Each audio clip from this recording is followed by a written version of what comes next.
Hi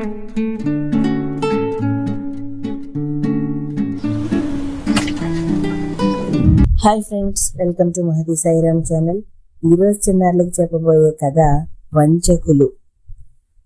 ఒక పెద్ద వర్తక వ్యాపారి ఉన్నాడు.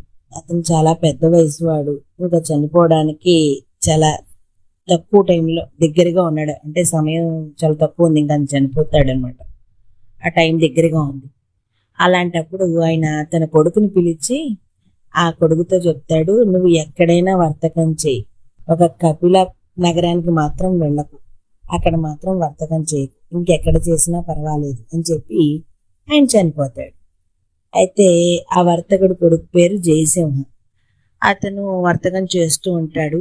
అలా కొన్నాళ్ళు అయిన తర్వాత ఒకరోజు తన తల్లితోటి, అమ్మ నేను కపిల నగరం వెళ్తున్నాను వర్తకం పని మీద అంటాడు. అంటే మీ నాన్నగారు వద్దన్నారు కదయ్యా అని చెప్పి అడుగుతుంది ఆవిడ. నాన్నగారు వద్దన్నారు కానీ వ్యాపారం అక్కడ ఉంది, తప్పదు వెళ్ళాలి అని చేత వెళ్ళొస్తానని చెప్పి బోలెడని చందనం ముక్కలు అవన్నీ కట్టెలన్నీ కట్టుకుని ఒక గాడిద మీద అతను నగరానికి బయలుదేరతాడు. అలా కొంత దూరం వెళ్ళిన తర్వాత నగరానికి ఎంట్రన్స్లో ఒక సత్రవ కనిపిస్తుంది. అయితే ఆ సత్రవలో వాళ్ళు ఇతను చూస్తారనమాట. చూసి, ఇలా రండి, ఇప్పుడు మీరు వెళ్ళే సమయానికి నగరంలో ఉన్న సత్రాలన్నీ మూసేస్తారు, అందుచేత మా సత్రంలో విడిది చేసి మీ పని పూర్తి చేసుకుని వెళ్ళండి, చాలా దూరం నుంచి వచ్చినట్టున్నారు మీరని చెప్పి అంటాడు. ఆ సత్రంలో ఇద్దరు మనుషులు ఉంటారు. ఒక అతనేమో కుంటి కాలువాడు, ఒక అతనేమో ఒక కన్నే ఉన్నవాడు, రెండో కన్ను లేదు వాడికి అని చెప్పి వాళ్ళు ఏం చేస్తారు, ఆ గాడిద మీద ఉన్న చందనం చెక్కలన్నీ కూడా సత్రం లోపలికి చేరేసి ఇతని లోపలికి తీసుకెళ్తారు. ఇతను తన స్నానం అవి అన్ని చేసి పూర్తి చేసి వచ్చేలాగాను ఇందులోంచి ఒక కర్ర తీసుకెళ్లి సగం ముక్క విరక్కొట్టి వంటింట్లోనేమో పొయ్యి దాస్తాడు, ఇంకో ముక్కేమో పొయ్యిలో పెడతాడు. పెట్టేసి ఏమి తెలియనట్టుగా ఊరుకుంటాడు. ఇతను స్నానం చేసి వచ్చిన తర్వాత ఆ కుంట అతను ఇతన్ని భోజనానికి రమ్మని చెప్పి భోజనం పెడతాడు. ఇతను తింటూ ఉంటే, బాబు నువ్వు ఏం పట్టుకుని వచ్చావు, ఏం వ్యాపారం చేస్తావు అని అడుగుతాడు. అతను, నేను చందనం ముక్కలు తెచ్చానండి, చెక్కలు, వాటితో వ్యాపారం చేద్దాం అనుకున్నాను, ఇక్కడ బాగా వాటికి రేట్ ఎక్కువ వస్తుందని విన్నాను, అందుకని ఆ వ్యాపారం చేద్దామని తెచ్చుకొచ్చాను, చందనం చెక్కలు తెచ్చాను అని చెప్తాడు. అంటే, అయ్యో వెరివాడా, దానికోసం అంత దూరం నుంచి ఇంత దూరం ప్రయాణం చేసి వచ్చావా? ఈ ఊర్లో చందనం చెక్కలు ఊరికే పంచి పెడతారయ్యా, మేము అసలు పెద్దగా పట్టించుకోం, మాకు వంట చెరుకు కింద వాడతాం, వాటిని పొయ్యిలో కూడా పెడతాం, కావాలంటే చూడని చెప్పి ఆ వెలుగుతున్న చందనం చెక్కను పట్టుకొచ్చి చూపిస్తాడు. చూపించేప్పటికి జయసింహకి చాలా విచారం అనిపిస్తుంది అనమాట. అయ్యో ఇంత దూరం అనవసరంగా వచ్చానా అని ఒకసారి బాధపడతాడు. అది గ్రహించిన వెంటనే ఆ కుంటివాడు, పోనీ ఓ పని చెయ్యి, నువ్వు ఇంత దూరం వచ్చావు, ఈ చెక్కలు మళ్ళీ మోసుకెళ్ళాలంటే నీకు చాలా ప్రయాసం అవుతుంది, చాలా బాధపడతావు, నువ్వు బతుకున్నంత కాలం నా నగరాన్ని తిట్టుకుంటావు, అందుకని ఆ బాధ లేకుండా నీ చెక్కలన్నీ నేనే కొంటాను, 7 మొహరీలు ఇస్తాను, నాకు ఇచ్చేయని చెప్పి అడుగుతాడు. జయసింహ ఇంక చేసేది ఏం లేక, పోన్లే దానికి వచ్చిన రేట్ వస్తుందని చెప్పి అలాగే అన్నట్టుగా ఆలోచిస్తాడు. ఆలోచించి సరే చెప్తాలేండి అని చెప్పి అంటాడు. అని తెల్లారిన తర్వాత ఒకసారి ఊరు చూసేద్దామని బయటికి బయలుదేరతాడు. డబ్బులు ఎలాగూ తక్కువ వస్తున్నాయి, కనీసం ఊరైనా చూసేస్తే ఇంత దూరం వచ్చినందుకు ఏదో ఒక పని పూర్తయినట్టు ఉంటుంది అని చెప్పి ఊర్లోకి వెళ్తాడు. అన్ని సందులు తిరుగుతూ ఉంటాడు. ఓ సందు దగ్గర ఒక వర్తకుని షాప్ దగ్గర ఆగుతాడు అనమాట. ఆగి చూస్తాడు. ఆ వర్తకుడు కొంచెం వయసు మీద పడినవాడు, పెద్దవాడు. ఇతను చూడగానే పలకరింపుగా నవ్వుతాడు. నవ్విన తర్వాత ఇతను కూడా అతని దగ్గరికి వెళ్ళి కూర్చుని, నమస్కారం అండి, బాగున్నారా అని అడిగి, నేను కూడా వర్తకుడినే, ఇక్కడ ఎలా ఉంది వ్యాపారం, ఏం చేస్తున్నారు ఏంటని మంచి చెడ్డ అన్ని మాట్లాడతాడు. మాట్లాడిన తర్వాత మాటల మధ్యలో, ఇక్కడ చందనం చెక్కలు అమ్ముతారా, నాకు కావాలి అని అడుగుతాడు. అంటే ఎన్ని కావాలి అని అడుగుతాడు ఆ వర్తకుడు. నాకు 4 ఈసులు చందనం చెక్కలు కావాలని గానే, అమ్మో అన్ని కావాలా, ఇక్కడ ఊరంతా కలిపినా కూడా దొరకవు మీకు అని చెప్తాడు. చెప్పగానే ఈ విజయసింహ అదేమిటి ఇక్కడ పొయ్యిలో కూడా అవే పెడతారని చెప్పి ఈ ఊరు చివరన ఉన్న సత్రంలో చెప్పారు నాకు. మీరేమో ఇలా చెప్తున్నారు ఏమిటి అంటే, ఆ సత్రంలో ఇద్దరు దొంగవదాలు ఉన్నారు, వచ్చిన వాళ్ళందరినీ ఇలాగే మోసం చేస్తున్నారు. వాళ్ళ మోసాన్ని అణగొట్టాలంటే ఆ సత్రంలో వంటవాడు ఉంటాడు, మీరు అతనికి వెళ్ళి చెప్పండి, చెప్పి అతని సహాయం అడగండి, అతను చేస్తాడు అని చెప్తాడు. అంటే సరేనని చెప్పి సాయంత్రానికి సత్రంకి వెళ్ళిపోతాడు. వెళ్ళి ఆ వంట అతనికి జరిగిన విషయం చెప్పి సహాయం చేయమని అడుగుతాడు.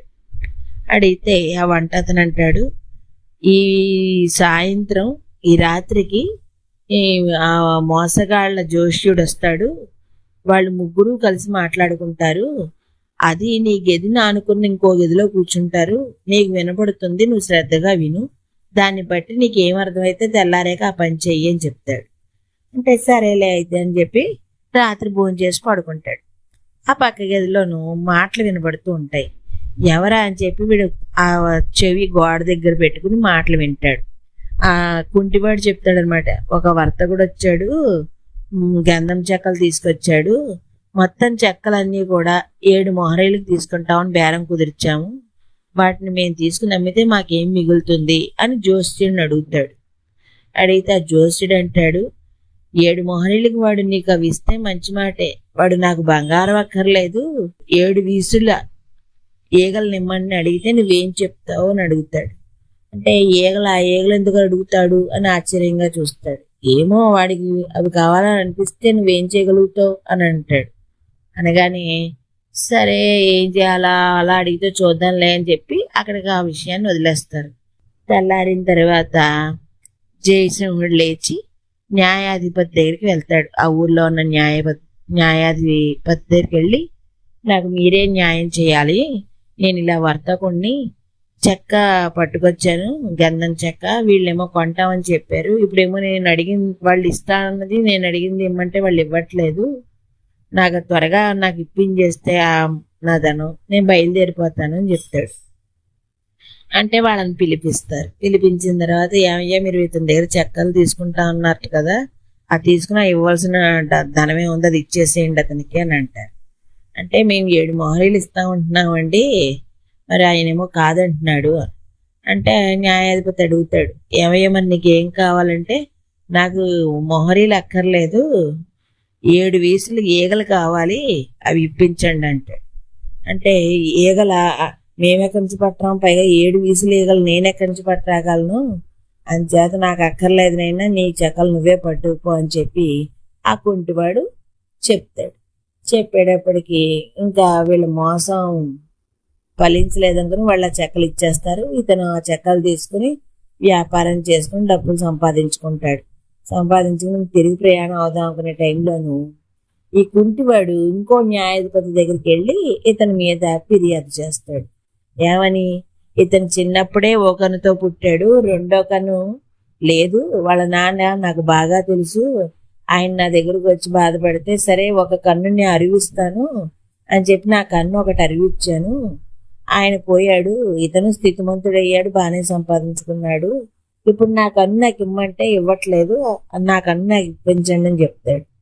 చెప్పేటప్పటికి ఇతన్ని జయసింహుడిని పిలిపిస్తారు. ఏమయ్యా ఈయన నీ కన్ను అరివిచ్చాట, ఆయన కన్ను ఆయనకి ఇచ్చేయమంటున్నాడు, ఇచ్చేసేయని అంటే ఒక నిమిషం ఆలోచిస్తాడు. ఇతను ఎవరో నాకు తెలియదండి అంటాడు. అంటే లేదు, మీ నాన్నగారికి బాగా తెలుసుట, ఆయన అయాంలోనే ఇచ్చాట, అంచేత నువ్వు మీ నాన్న పోయినా ఆయన మాట నిలబెట్టాలి కనుక నువ్వు ఇచ్చేయంట.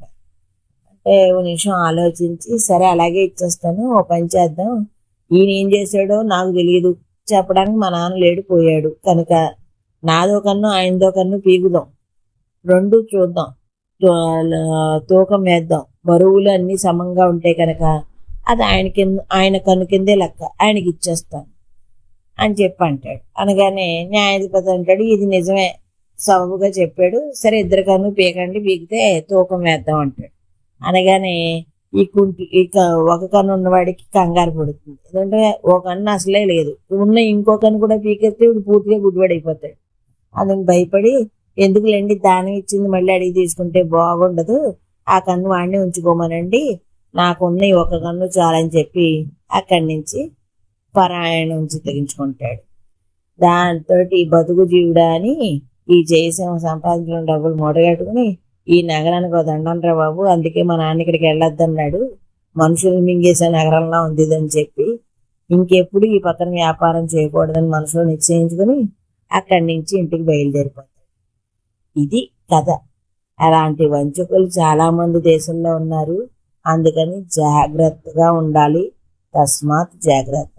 కథ విన్నందుకు ధన్యవాదాలు.